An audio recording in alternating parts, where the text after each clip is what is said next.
There's just so much. You're listening to a Mamamia podcast. Mamamia acknowledges the traditional owners of the land we have recorded this podcast on, the Gadigal people of the Eora Nation. We pay our respects to their elders, past and present, and extend that respect to all Aboriginal and Torres Strait Islander cultures.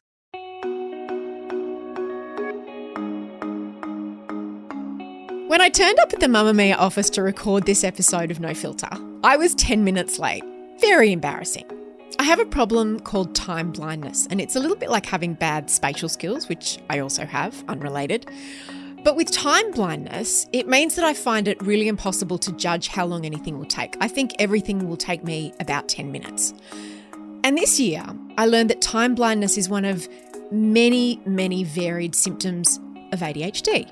And even though I'm still chronically late, at least now that I've been diagnosed, I have a better understanding of why. Anyway, it would have been awkward being late to my own interview in my own office, except that my guest was late too, because she also has ADHD and is also chronically time blind.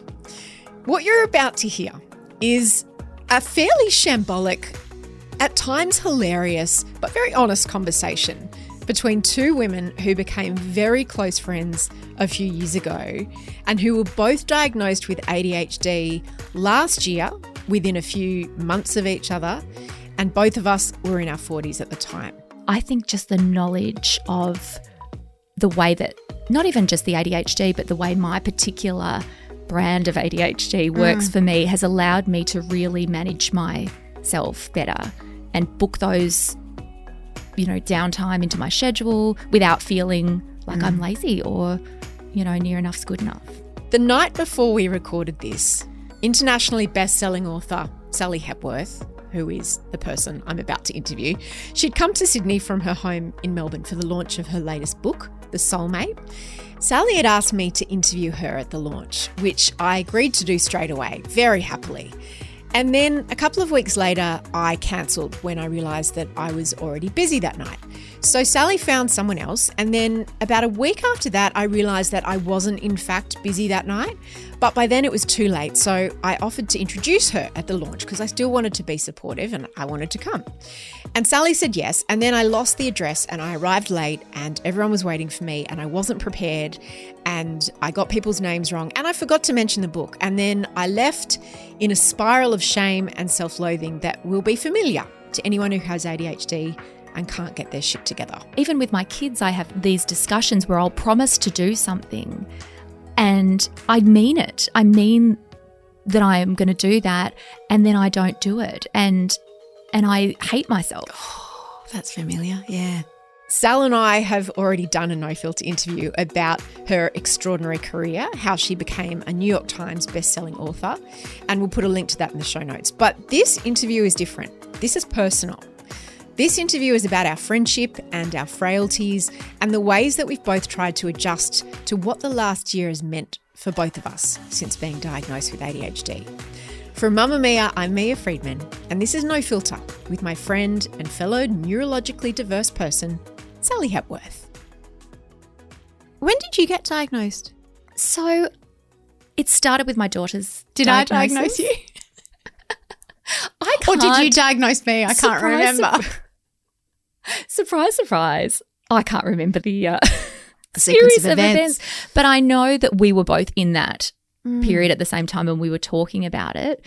For me, it started with the diagnosis of my daughter, and I'll never forget, she was having trouble at school.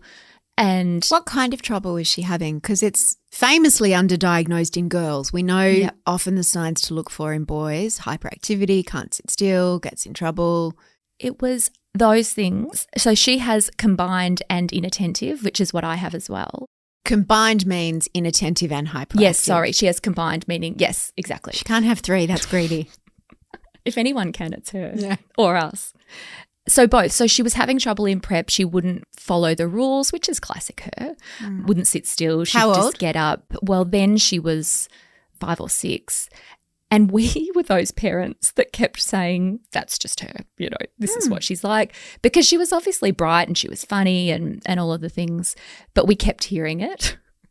I can't believe I'm that parent that doesn't listen. But Don't also, worry. every child is different. And if you don't have – was she your second or third? She was my second, and my son is on the spectrum and has ADHD, and I was very cognizant of his difficulties quite quickly. And so because she was so different in the way that it presented, it kind of threw me off.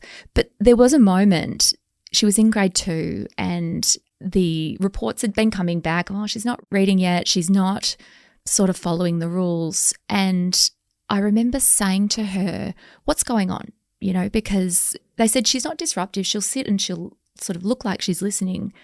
And she said, so what I do is when something's really boring, I just pretend that I'm listening, and in my head I make up stories. And for example, I do that too. Right? Yeah. Like this was just an aha moment. Yeah. And she said, for example, I might imagine that the school's on fire and everyone has to get out. And then when we get down, I see that there's a little preppy that's in a burning building, and I have to run up and grab him and carry him out, and then I'm the hero and I come outside and everyone claps. Wow. And as she said that, I thought, well, yeah. Doesn't everyone do that? That was my childhood, making up stories when things were boring. And so we went down the route of diagnosis, which was familiar because my son had gone before. And that was when I started to learn about girls and ADHD. I read a book about it. I read a lot of things on Mamamia about it. There was an ADHD month, I think, where there were a lot of interviews happening. And it was one of those things, I think a little bit like you, where people have joked about it all my life. Yeah. And then Eloise was diagnosed and I thought, yeah, this is it. In what context have they joked about it with you? I mean, so many things. For example, and now it seems so clear, but my friends, I have a really tight group of girlfriends. We get together often for dinner.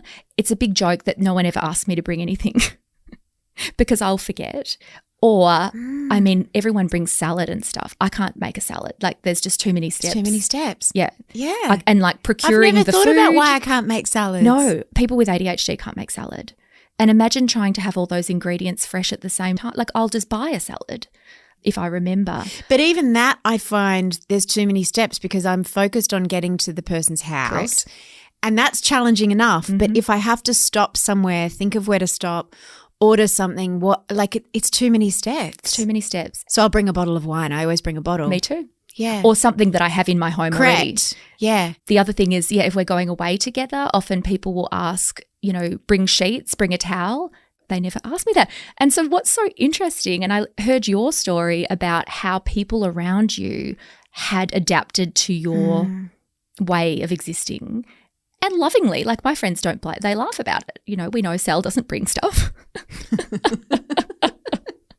I have other qualities. Yeah. What do you bring? Well, I bring Sparkling conversation. The fun. Yeah. I bring the fun. But, the other thing which I think you have talked about really well and I think is really important is that there's this whole funny side about it, and there are wonderful side effects, I think, of ADHD like hyperfocus, which I really think has helped me a lot. The emotional side of it is really difficult because I think… What's the difference? Explain the difference. I think because I wasn't diagnosed for a long time, and look, probably even if I had have been, I internalized from a young age that I was slapdash, near enough's good enough, you don't finish things, not in a negative way. I mean, I've got loving parents and things, but that was… People don't use words like… There's not a whole lot of ways to interpret slapdash or, I used to get bossy or chatty or… Yeah. They're all pejorative terms, even if they're said with love and affection and not in a desire to be cruel. All the adjectives around ADHD are fairly negative. They are, and I can see that is how they present. It looks like you're just not applying yourself. I had a boyfriend that broke up with me once and wrote me a letter, and in the letter it said I was indolent. Is that how you say it? Indolent. And I immediately looked up the word. I thought that meant lazy. Yeah. Oh. And that's another one that I get a lot of. And I think that is because I need a lot of downtime. And if I am in a public facing, like at the moment, I'm on a book tour, lots of time with people. And I've realized about myself now that I do one or two things and then I go back to my hotel and I get into bed. Yes. And my son also does that. He comes home from school, goes into a dark room, and that can kind of come across as being lazy. And how is that different, do you think, to people that just say, well, the difference is if you're an extrovert, your batteries charge when you're with people. If you're an introvert, they charge when you're away from people. How do you think ADHD factors into that? Because I would say you and I are very similar in that we can be very, very extroverted, but we recharge by being sometimes with people, but also need that time of just zoning out. I feel like the difference is, and not in every case, because who knows, one person that's an introvert might have this, but I feel like there's a lot going on in my brain already, even when I'm not with people. And so it feels like a little bit of an overload. For example, last night I was out, it was noisy, there were lots of people who were talking to me. I loved it. I love to speak to a crowd and entertain Highly people. stimulating, highly stimulating. Highly stimulating. And so afterwards, you know, a great example, we were going to have dinner and I said, I don't think I can do that. And that has been one of I was stoked because I thought, I don't think I can either. But I think that once you discover it, and that's a lot of people will say to me, why get a diagnosis? You know, aren't we all on a spectrum, or aren't we all, you know, a little bit of something? Are we over diagnosing? Are we over medicating?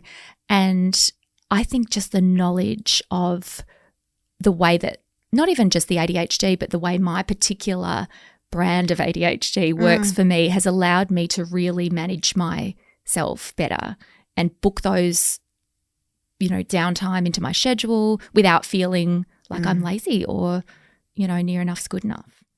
How did you decide whether or not to take medication? I think it was one of several things that my psychiatrist suggested. One was an ADHD coach, which I just haven't got around to doing because there are just too many steps.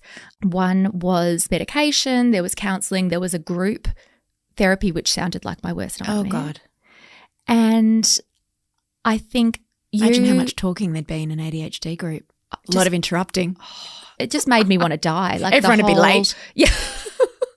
I actually said that to my therapist. I said, people would turn up on the wrong day. Oh, like imagine trying to run that poor bugger who had to run that class. But no one will go, because what person with ADHD would go to that? Good luck. So the medication really, and for me, because I am indolent, I loved the idea of taking a pill that would fix me. And that is not true, because as anyone will tell you, and actually this is a pro and a con, I think we all have that kind of image in our head of don't give your kids Ritalin, it'll make them a zombie. And I guess I had an idea of medication as something that would make you foggy and not or change your personality. Change your personality, sedate you. And my therapist was really, or my psychiatrist was very clear that that isn't what it is. In fact, we won't tolerate that as a side effect. And he said, this isn't going to change who you are. You'll probably be, you know, still chaotic and still confused and still the person that you are, but you will hopefully have the skills to be able to help yourself better. And in a great example of how that worked, within a few weeks of taking medication, I was able to hire an assistant. And so I couldn't do that stuff for myself that I didn't do before, but the idea of hiring an assistant had been so enormous that I couldn't tackle it. And we talked about it and I then thought, okay, I'm just going to post an ad. And then I just had the interview. And so I think that really describes what you're able to do. You're not a different person that can suddenly handle admin, but you can kind of take those steps to put infrastructure in place to manage your life. And that's what it's done for me. Can you try to explain what your brain's like, what it's like inside your head when you're unmedicated? Oh, the bits that you can now, in what you've learned in the last sort of 18 months to 2 years, what you've learned is related to your ADHD. Because everybody thinks that what goes on in their head is just unique to them. And of course it is, but there are also certain things and behaviours and ways of thinking and moving through the world we've learned are very typical of ADHD. Can you explain what some of those are, like pre-medicated, Sal? The things that I found the hardest and that would really throw me were hyperfocus is something that happens to people with ADHD, which is quite confusing because people think people with ADHD are like, oh, bright colour, and it is that. But it's also, oh, I really like that bright colour. Maybe I'm going to paint my house that colour and I'm going to do it right now. And which shade of that bright colour will I do it? And speaking of painting, this is where it would stuff me up. So I remember my edits were due on my third book that day, which is unlike me. I'm usually kind of ahead of time. And I remember the first time my editor called me, it was a new editor, I was painting my furniture. Because you were in hyperfocus. I had misdirected my hyperfocus. Because I think what a lot of people don't understand, and what I had to untangle as well, is that we'll be drawn to anything that's interesting to us, and that's when we'll, click into hyperfocus. Yeah. And so it's actually not a choice. And people might say, but everybody wants to do the things that are interesting to them. Yes, but if you're neurotypical, you can override that by saying, I'd really like to paint this furniture with this new colour that I found, but I know that my book deadline is this afternoon, and what I really need to do, because I'm a grown-up, is to prioritise that. But we actually can't. No. Because that part of the writing process for you wasn't that interesting, or there was something that was more interesting in that because moment. It was editing. Editing's not what you love about your job, right? It's a part of it, but it's not what you love. Exactly. So I think that's why people can think that we're lazy, because the things that we love doing, we will do until our eyes fall out, our legs, can't move anymore. We'll devote our heart and soul to it, but that's all we want to do. And that's where the spiral… all I don't want to do is work. All you want to do is write. Yep. And that's where the spiral of self-loathing and before you have an understanding is that you think, if you don't then turn in the book that day, you lie in bed and think, why did I fucking paint my furniture? I'm useless, yeah. And sometimes I wouldn't admit it if Christian said, why haven't you done it? And I'd be hiding the painted furniture around the side of the house. So I had very little control if something would take my attention. And it can result in… Like a child, like a toddler. It's very childlike. Except that as an adult you have a credit card. So I sometimes really spend a lot of money when I'm in a spiral, or I pull my hair out, which is trichotillomania, which is actually under the umbrella of OCD, but it's a really common… Stimulation, isn't it? Yeah. Isn't it? It's that form of… because what we're looking for, because we don't process enough dopamine, is that we're looking for those dopamine hits. So I pick my fingers. Same thing. Because I like that feeling, yeah. And it's a sensory feeling. So I'll notice now when my medication's wearing off, I'll rub my feet together. Like if I'm in bed, I'll rub my feet together because I need that external stimulation, whether it's music. I never understood when I was younger, when I was in my 20s and starting my career, I'd get home from work and the place that I would be most happy is if I was in bed, surrounded by magazines, with my phone, my computer, the television on, and that would be somehow soothing. And like my husband would go, what, because he can only handle, like most neurotypical people, one thing at a time. And he saw that as incredibly distracting and overwhelming. But to me, it fed my need for that high stimulation. Yeah, and comfort. Bed is a place that I spend a lot of time, and I've really lent into that now. But for a while, I don't think I even would have said that to someone because it sounds lazy. It sounds lazy and a bit even like slovenly, and to be able to accept it is a really cool thing. And now this morning I posted on Instagram, I'm in my hotel in Sydney and there is shit from one end of the room to the other. I have no control over it. It doesn't matter if I'm in the hotel for one night or 10. And that was something that I both felt ashamed of but also confused by. And if I'd be away with a friend and their room was neat, I would really, with my kind of Louis Theroux, curiosity, what do you do when you get into your room? What happens next? And the desire to be what, inverted commas, normal and functioning like an adult was a kind of a noose, and just stepping away from it and now, living like, in a complete shithole with stuff all over my house, in the floor and drawing on the walls has actually been a real relief. You don't draw on the wall. My daughter does, but I just don't have to clean it off anymore. It can be, and I want to ask about relationships because you and I have both been married for a long time. We're both married to men who are the Very opposite of men. ADHD, who are very controlled, organised, neat. Both of us have that sort of stereotypical inversion of what you would expect of a man and a woman, where he's the one that leaves the towel on the floor and she has to carry the mental load and all of that. For you and I, it's the complete opposite. Our husbands carry the mental load. We carry very little other than our work. So how do you navigate that? Because I know that the biggest conflict in our marriage over many, many years, and they say with relationships, every couple has one fight. You just keep having it again and again in different ways. And I remember at a point when our marriage was really bad and there was a drawer in our chest of drawers and I would always leave it open because it was my undie drawer or whatever. I would always leave it open. And as Jason walked to the bathroom, he would always bang into it. And so he would always be like, can you close that drawer? And I would be like, yep. And then I wouldn't, and then I wouldn't, and then I wouldn't, and then I wouldn't. And I remember we were seeing a counsellor at the time and talking to it, and he's like, I just can't keep doing this. And I'm like, I laughed. And he goes, why are you laughing? I said, well, when people say, why did you get divorced? Are you going to say, because she wouldn't close the drawer?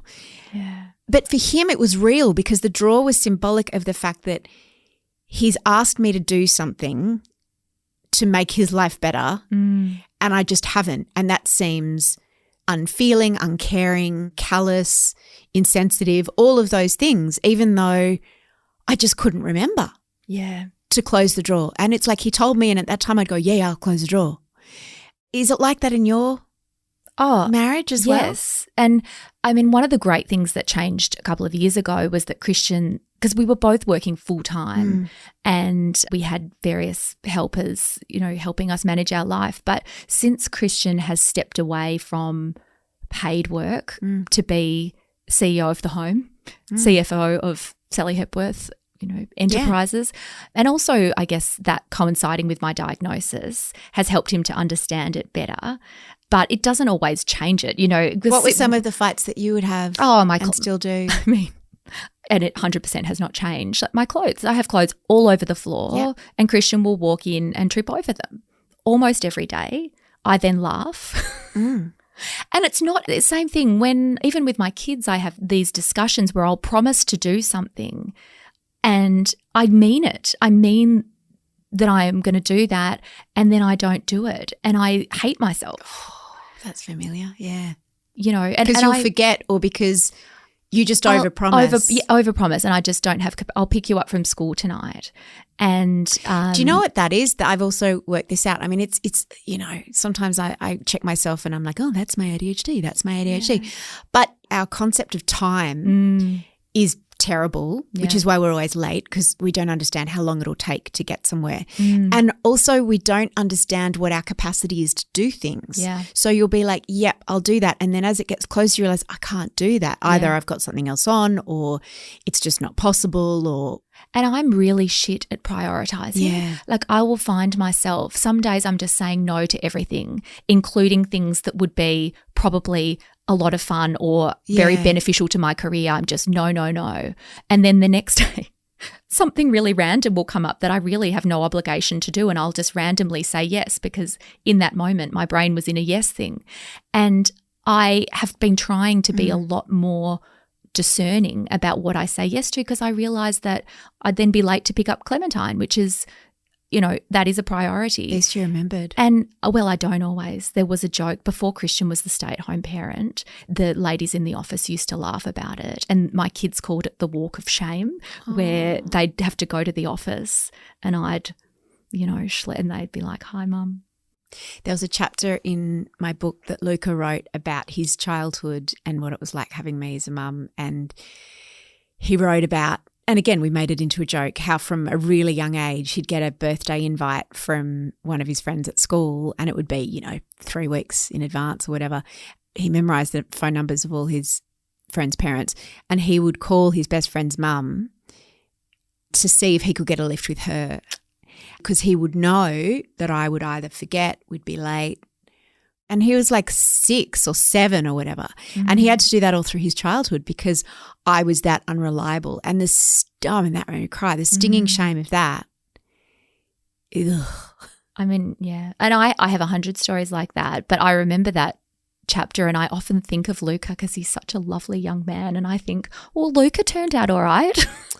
Because he had to be. Yeah. Like he's an organised, capable adult that had to grow up way before he should have because of my ADHD and the shame of that is so deep. Yeah, I agree. I think that is the family stuff I think is the hardest. But I also think, and I know this is true of you because I've heard Lucas speak about you, is the one bit of my parenting that I feel great confidence in is that they know how much I love them and they know that they can come to me for anything and I will, the showing up for school, those little things, no.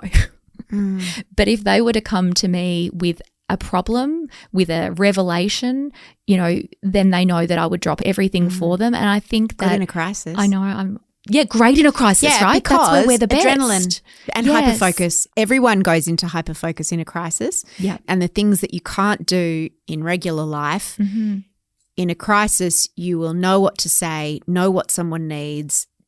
You be incredibly organised, know what to do. We can't do small things, but we can do big things. Yeah. We can't do small talk, but we can do big talk.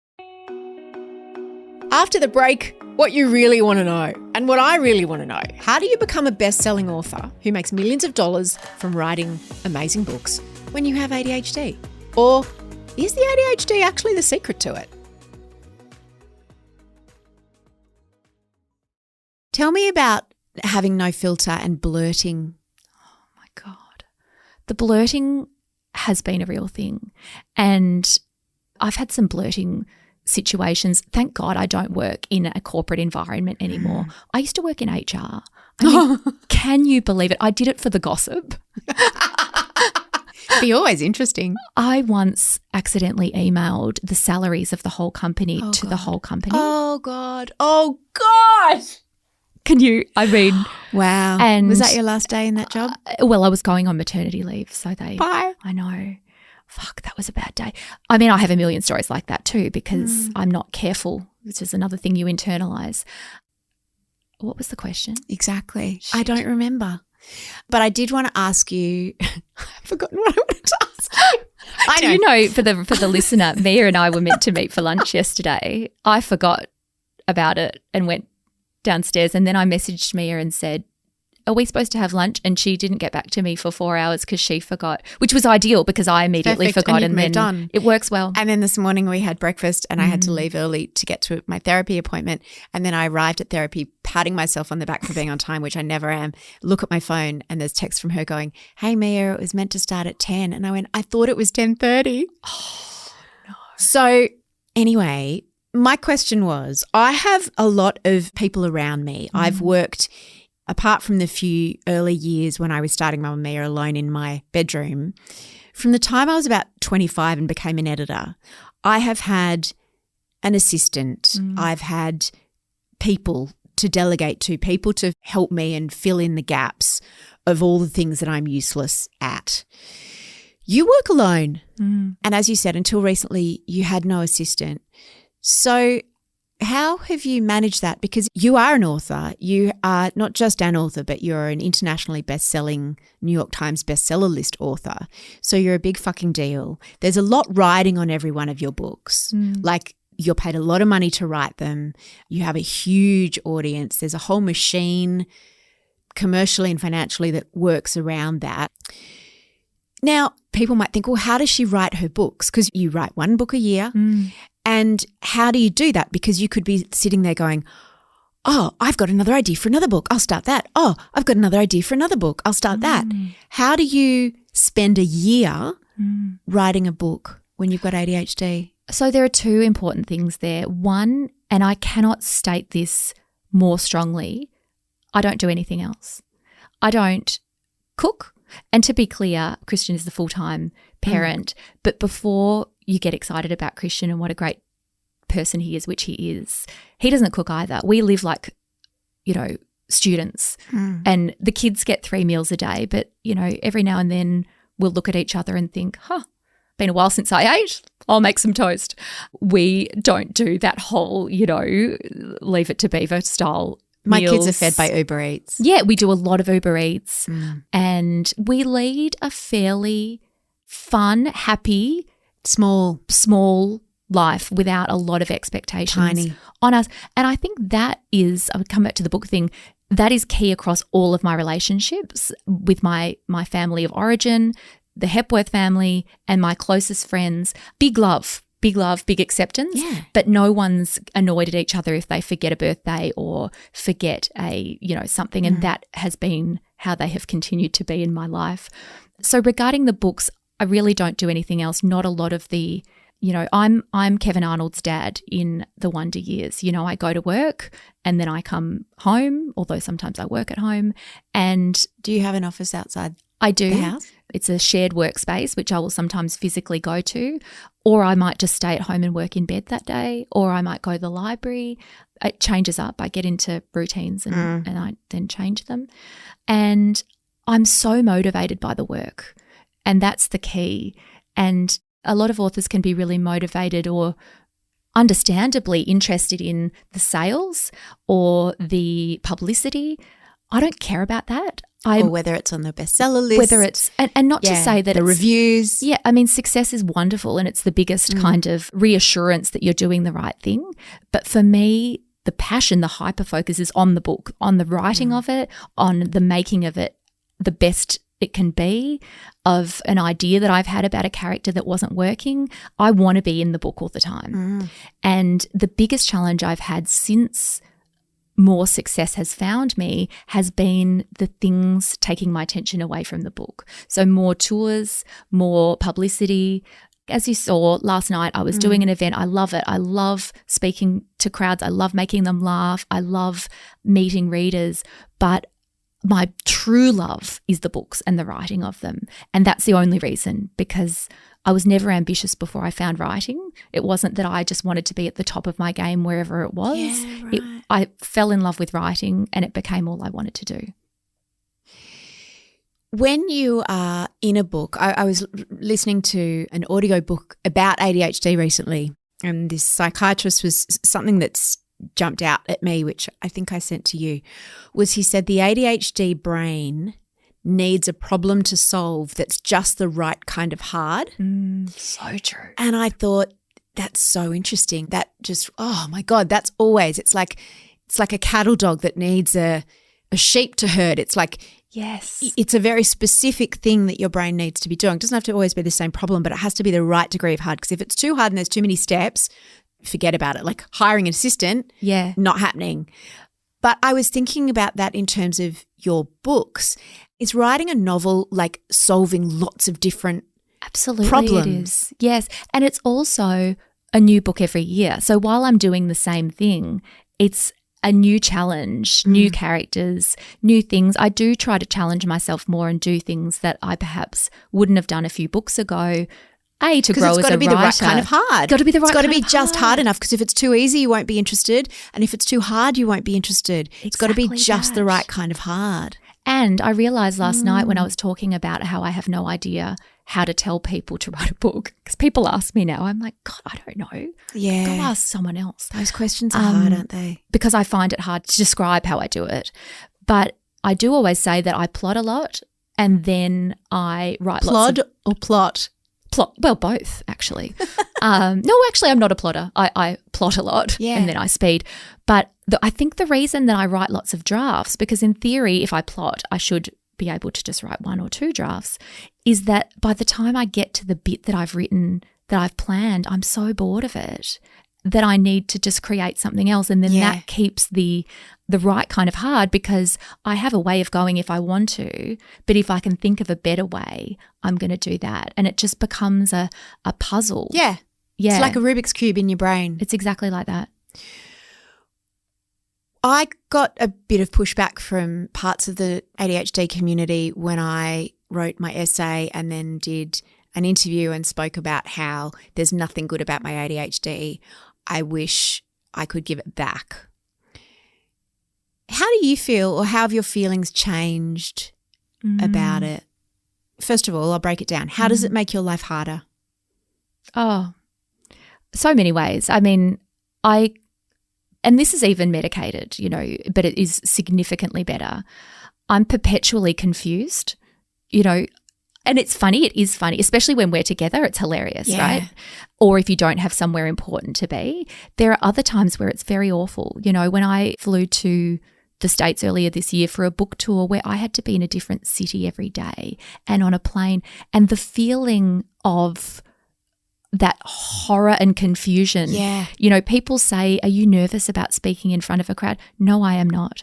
Am I nervous about how to get in the Uber to then go to the place and then, you know, will I need to have cash to pay? That is too much. And I've forgotten where I was going. I stood outside your book launch last night. So I was here, right? And I was early. So, you know, you said it started at 6:15. I had to introduce you, but then someone said it starts at 6:15, but probably it won't get going until 6:30. Yeah. So again, with this time blindness, I was sitting here at 5:30 and it's literally around the corner, and I was like, plenty of time. Don't want to be there too early because, I don't know, I get anxious about the idea of being somewhere too early. Yeah. And so then, of course, by the time I left, I got distracted, and then by the time I left, it was like 20 past, 6:30. And I'm like, how did that happen? Shit. So I'm like, oh, it's not too far away. So then I go, I've got the address, can't get a park. Didn't think about that. Can't get a park. Of course I can't get a park. End up parking illegally. So I'm like, fuck, it's going to cost me so much money. Then I get out of the car, can't work out where it is. Can't see it. Can't understand the numbers on the thing. It was confusing because it was can't find the address. Looking at, then put it in Google Maps. I can't use Google Maps. No, I don't either. understand the direction to go in. Either. So I was nearly, and then people are ringing going, where are you? I'm nearly crying. Just with the self-loathing, I've let Sally down. Oh, no. I've let people down. How can I be such an idiot? This is such a basic thing. How have I fucked it up? I had to do so little, and I've even not cleared that really low bar. And it's like, it's a weird feeling, isn't it? Because it's the confusion. I've never thought about it like that. It's the confusion. I'm so confused. And why can't I do that? And I feel like a child. Yeah. I'm like, where's the adult to come and tell me where this is? And it's like, I can't, this is too hard for me. The confusion is constant. The overwhelm is constant. And I think this is part of, we joke about being introverts and liking to stay home. Yeah. But I like to stay home because I know that it's safe, you know, in inverted commas, but the noise is, I get very overwhelmed by noise. There's no steps. There's no like steps. When you're at home. I know where the food is. Yes. I get anxious about being hungry. There's no variables. I know No variables. I've got the right clothes. I can go and get changed in the day, which I do often. I know the food. It's the variables and the steps and the unpredictability of the outside world that can become easily confusing. Yes. And so, I mean, there are a million more things, but would I give it back? I remember you saying that, and I thought about it a lot.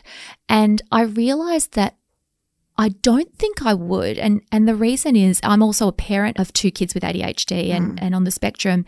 And you cannot disentangle who they are from all of the things that make so them up. And it's the same with us. And I think while I also rail against superpower, while I do acknowledge that there definitely have been some things that have helped me to do with the ADHD, and I think it is much more common in the creative field than people even know. And by superpower, you mean that whole narrative that with so many people coming out and talking about their ADHD diagnosis, the accepted and encouraged wisdom in the ADHD community is to say, it's my superpower, I'm so special because of it. And I was probably pushing back against that a little bit too hard. I do too. And I, especially as a mother, because I see the challenges that it has for my kids, and I'm much more likely to be angry about it for them than for me, even though they're the same challenges. That said, I wouldn't give it back because what are we if not the product of our challenges? And everyone has them. That's interesting. Everyone has challenges, and it's not, some people don't have ADHD, but they have suffered an abusive relationship, or they have lost their parents at an early age, or they have, there's, any number of things. But every heartbreak you have, every negative experience you have, and every positive experience turns you into something. And the other thing that's hard to untangle is when you're talking about neurodiversity, it's literally the way your brain's wired. So isn't that your personality? And I know when I told people that I had it, some people were like, but isn't that just the way you are? And it's hard to explain. It is hard to explain. It does feel like something's malfunctioning in your brain. Yep. In fact, I remember a discussion with you when we were both saying, I think something's wrong. Yeah. That was the feeling. And what's interesting is that I have autism and ADHD in my family, and ADHD is something that you can medicate and treat. Autism is, you can treat comorbidities, sensory processing and things like that. But for high functioning autism, which describes no intellectual disability, that is a human being. There's no treatment. There's no treatment because they're just a human being and that's their brain. Whereas with ADHD, something's not firing properly. Yeah. That was definitely the feeling I had in my gut, and I know that that's what you said. Yeah. And I feel like that when I have women often talking to me and saying, I think you've got ADHD, don't you? I think something's wrong. I say, yeah, just listen to that feeling. Yeah. Because if you're going, oh, yeah, I probably do, but I'm fine, cool, go, you do you. But if you feel like something's wrong. And that life is harder, like doing basic things is harder for you than it is for other people. Yeah. And look, medication isn't for everyone. And you and I had quite a few goes at different medications around the same time. And my God, it was helpful to be able to talk to each other about, I'm trying this dose and I'm trying this one and this is what I've noticed. And we both had some, we went too high and we went too low, and it's like Goldilocks. We've eventually, I think both of us have found the right balance with it. Imagine people could see our messages back then. The speed with which we communicate on 5 different topics is magnificent. But what's your dosage? What are you taking? What's that like? Should I try it? It's so true. Also, that book, whatever. I bought this thing, blah, blah, blah, blah, blah. Did you get those shoes I sent you? Thank you for being my ADHD friend. I just looked at the clock and you've got to go to lunch now. Oh, is that the time? Yeah, it's 1:00. You've got to go. There's Where are the you having time lunch? blindness. Oh, that's fine. Time blindness. Yeah. My final question, I don't have one, but I'm just going to – because I'm not prepared. Well, that's the one that I don't have to forget. See, this is why I've realised that my lack of preparation is actually my superpower, because it helps me also because I'm lazy. I look at my co-hosts of Mamamia Out Loud, or people I know who host interview podcasts, and the amount of preparation they do. And I've always been like, I'm so lazy, I'm so lazy, I'm so lazy. And I think I probably am. But also I just can't. I physically can't do it. And I need to just be very in the moment and hyper-focused. Yeah, I think that's really common. But just aware that some people might be listening and there's such a breadth of experience, different experiences with people with ADHD. And my experience is that if something's making me anxious, I'll over-prepare. And that's the ADHD too, is, quite often if I'm super comfortable, I'll fly by the seat of my pants and that's fine. But if I know I've got to do something different. I'll go shopping then. Same. I'll buy things. Me too. But I might hyper-focus on, if I'm doing a podcast, listening to every podcast that they've ever done with anyone. Yeah. Oh, yeah, I'll do that. Yeah, then maybe scripting like a few answers, which I wouldn't then use, but, really going above and beyond. And so it can, the whole gamut of experiences is there in ADHD. And the kind of common theme is this confusion and a desire to be on top of things that we just can't get to. And the self-esteem hits. And the self-esteem. For every time you're late, every time you forget something, every time you let someone down, every time you feel like you're too much. We didn't talk about the too much. I just want to end on that. Yeah. Feeling like you're too much. Is that something that you relate to? Oh, every time I have a conversation with anyone, I feel like am I taking up too much space? Am I being too loud? Did I bang that point, home too hard? All the time. And the best kind of antidote to that is to be really busy so I don't have time to overthink it too much. But the being too much in a way is that's possibly the worst, actually. That's why social media is good for us, because we can be too much on social media. That's true. Or having other friends with ADHD as well, because we don't notice that the other one's too much. We like it. So when we have breakfast, remember when you're like, am I talking too much? And I'm like, am I talking too much? Because we'd both taken our meds. And we both just talked at each other the whole time, and neither of us listened. And then we showed each other clothes online, and it was glorious. It was like the best breakfast I've ever had, except that I worried I was too much. You weren't too much. You're never too much. Thank you to my beloved Sally Hepworth for joining me for this episode. Her latest book is incredible. Everyone's saying it's her best. I think I would agree with that, although I find it hard to pick. It's called The Soulmate, and you can buy it now via the link in our show notes. And if you want to learn more about ADHD, we have some resources up on Mamamia, and we will link those too. And we have a special announcement coming soon, so keep your ears open for that and watch this space. The producer of No Filter is Emmeline Peterson. The executive producer is Eliza Ratliff, with sound production by Madeline Joannou, and I'm Mia Freedman. Thank you for having me in your ears.